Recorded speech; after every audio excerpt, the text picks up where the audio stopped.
তো আজকে 24th জানুয়ারি, sky force day. আজ থেকে 3-4 বছর আগে যখন অক্ষয় কুমারের সিনেমা আসতো, অনেকটা বেশি সেলিব্রেশন হতো, অনেকটা বেশি আলোচনা হতো। আজকে সেই আলোচনাটা খানিকটা কমে গেছে, কিন্তু তারই মধ্যে একটা খুশির খবর রয়েছে, আবার একটু অবাক করে দেওয়ার মতো ব্যাপার রয়েছে। সেই দুটো নিয়ে এখানে কথা বলবো।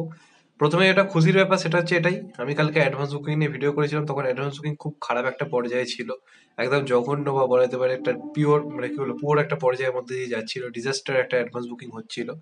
কিন্তু মোটামুটি আজকের এখনো পর্যন্ত যদি আমি অ্যাডভান্স বুকিং এর খবর বলি, অক্ষয় কুমারের লাস্ট 4-5টা সিনেমার থেকে অনেক অনেক বেটার অ্যাডভান্স বুকিং কিন্তু হয়েছে।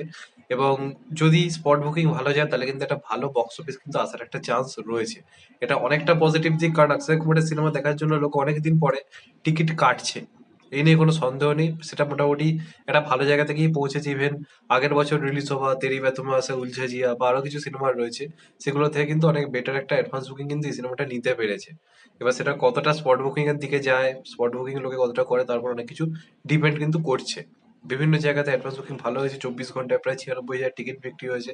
এটা কিন্তু খুব খারাপ কিন্তু বলা যাবে না। অক্ষয় কুমারের যদি প্রিভিয়াস রেকর্ড গুলো আমরা দেখি, সেলফি বা তার সঙ্গে যে সিনেমাগুলো রিলিজ করলো, মিশন রানীগঞ্জ, বা তার সঙ্গে সঙ্গে সিকা, এই যে সিনেমাটা এসেছিল সারফিরা, এই সিনেমাগুলো যা অবস্থা ছিল, তার থেকে খানিকটা কিন্তু বেটার অবস্থা এই সিনেমাটা দেখা যাচ্ছে। কিন্তু যখনই সবকিছু মোটামুটি ঠিকঠাক হয়, আবার অক্ষয় কুমারকে নিয়ে পজিটিভ আলোচনা হয়, অক্ষয় কুমার এমন একটা ঘটনা ঘটায় যে আবার অক্ষয় কুমারকে নিয়ে লোকে খিল্লি বা মজা শুরু করে দেয়। তো আপনাদেরকে বলে রাখি, ইন্ডিয়ান সিনেমার ইতিহাসে প্রথমবারের জন্য ফ্রিতে টিকিট দেওয়া হচ্ছে। তোমরা ঠিকই শুনছো, ফ্রিতে টিকিট দেওয়া হচ্ছে। এবং এটাকে অনেক আকিয়ান্সরা নেগেটিভিটি বলতে পারে, যা তা বলতে পারে। তারা হয়তো আমার থেকে অনেক বড় অক্ষয় কুমার ফ্যান, কিন্তু আমি কত বড় অক্ষয় কুমার ফ্যান সেটা আমি সব থেকে বেশি ভালো করে জানি। এর আগে অনেক খারাপ টাইম গেছে, অক্ষয় কুমার এর থেকে পরপর বেশি 12 থেকে 15 খানা পরপর ফ্লপ ডিজাস্টার দিয়েছে, কিন্তু অক্ষয় কুমারকে কখনো এইরকম জিনিস করতে হয়নি যেটা যে করছে। অক্ষয় কুমার ফ্লপ হচ্ছে তো হচ্ছে, কিছু যায় আসে না। কিন্তু আজকে আমি একটা, মানে কাল রাত্রির এই ব্যাপারটা দেখলাম নিজে টিকিট বুকিং করার সময়।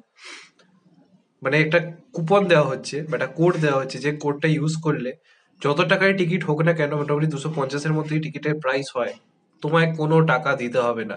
শুধুমাত্র অনলাইন কাটতে গেলে যে মেনটেনেন্স যে টাকাটা নেয়, সার্ভিস ট্যাক্স যেটা নেয়, 130 টাকা বা 35 টাকা যেটা নেয়, শুধু সেইটুকু খরচ করতে হবে, তোমার টিকিটের কোনো টাকা দিতে হবে না। তার মানে কি, ফ্রিতে অক্ষয় কুমার টিকিট দিচ্ছে। এটা অনেকে বলতে পারে যে সে তো অনেকে কর্পোরেট বুকিং ও করে, তাতে কি যায় আসে। দেখো, কর্পোরেট বুকিং যে করে না, প্রডিউসার পুরোপুরি নিজের টাকাতে একটা জিনিস, পুরোপুরি একটা, কি বলবো, এত টাকা খরচ করে সবকিছু বুক করে নেয়। সেটা তাও একটা প্রডিউসার অ্যাকচুয়ালি একটা কর্তৃত্বতা প্রকাশ পায়। কিন্তু একটা এত বড় সুপারস্টার, যে ব্যাক টু ব্যাক বছরে 4টে করে ব্লকবাস্টার সুপারহিট দিচ্ছিল, মানে সেও কতটা কামব্যাক করার জন্য বসে রয়েছে যে তাকে আজকে এই পন্থা অবলম্বন করতে হলো। এটা কিন্তু কিছু ভুল নয়। নিজের কামব্যাক করার জন্য, নিজের সিনেমা হিট করার জন্য, দর্শক ঘরে ঠেলার জন্য, ইটস এ গুড, মানে গুড অ্যাপ্রোচ। এ নিয়ে কোনো সন্দেহ নেই।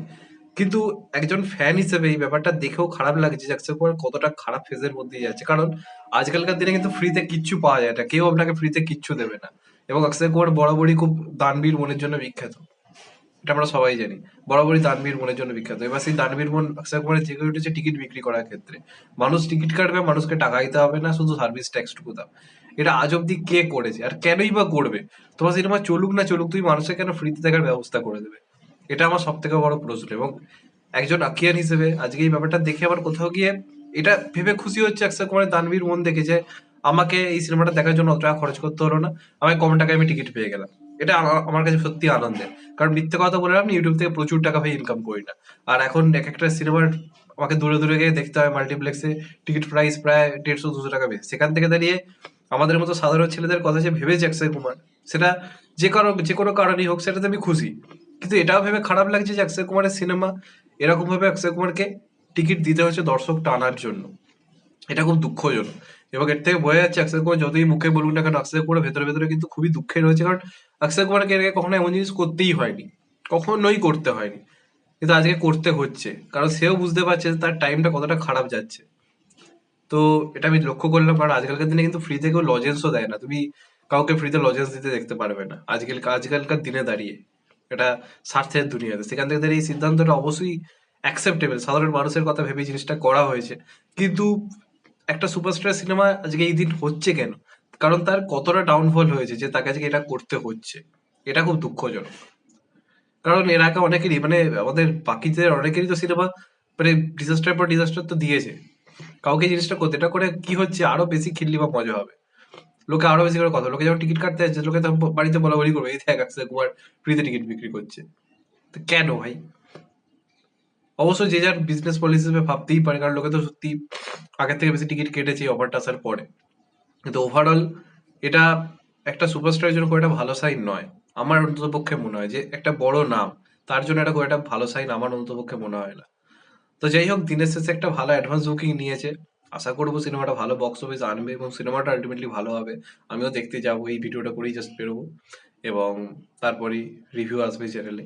আশা করবো ভালো হোক এবং চাই অক্ষয় কুমারের কামব্যাক হোক। কিন্তু এই জিনিসগুলো দেখতে খুব খারাপ লাগে, মানে নাইনটিজে এদেরকে দেখি তো বড় হয়েছে, আজকে সালমান শাহরুখের যদি এই দিন আসতো খারাপ লাগতো ভাই। সেখান থেকে দাঁড়িয়ে অক্ষয় কুমার তাদের মধ্যে একজন, আজকে মানে তাকে রীতিমতো লোক টানার জন্য এরকম ভাবে একটা অফার ইউজ করতে হচ্ছে, টিকিট বিক্রি করতে হচ্ছে ফ্রিতে, সেটা কোথাও গিয়ে একটুখানি তো ধাক্কা দেয় মনে। এবং আমি একটু অবাকই হলাম, কারণ অক্ষয় কুমার কখনো এই জিনিস করেনি। চলুক বা না চলুক, হ্যাঁ এরম করেছে টিকিটের সঙ্গে হয়তো সামোসা বা কিছু ফ্রি, সেই অব্দি তো ঠিক ছিল, কিন্তু তাই বলে পুরো টিকিটটাই আমি ফ্রিতে দিয়ে দেবো, লোককে টিকিটই কাটতে দেবো না, এটা কি হচ্ছে? যাই হোক, তোমাদের এটা নিয়ে কি মত অবশ্যই জানিও। এটা কোনো নেগেটিভিটি নয়, অ্যাজ এ ফ্যান আমি চাই না আমার অক্ষয় কুমারের মতো এমন কাউকে এরকম কিছু করতে দেখতে, যে কারণে ভিডিওটা করার একটু দুঃখ নিয়ে ভিডিওটা করলাম। তোমাদের এটা নিয়ে কি মত অবশ্যই জানিও। আর সিনেমাটা দেখবো, দেখে অবশ্যই রিভিউ করবো, অবশ্যই রিভিউটা দেখো। ভালো থেকো সবাই, টেক কেয়ার, নমস্কার, আবার দেখা হবে। এখন তো ভাই ভালো থেকো সবাই, টেক কেয়ার, নমস্কার, আবার দেখা হবে, টেক কেয়ার।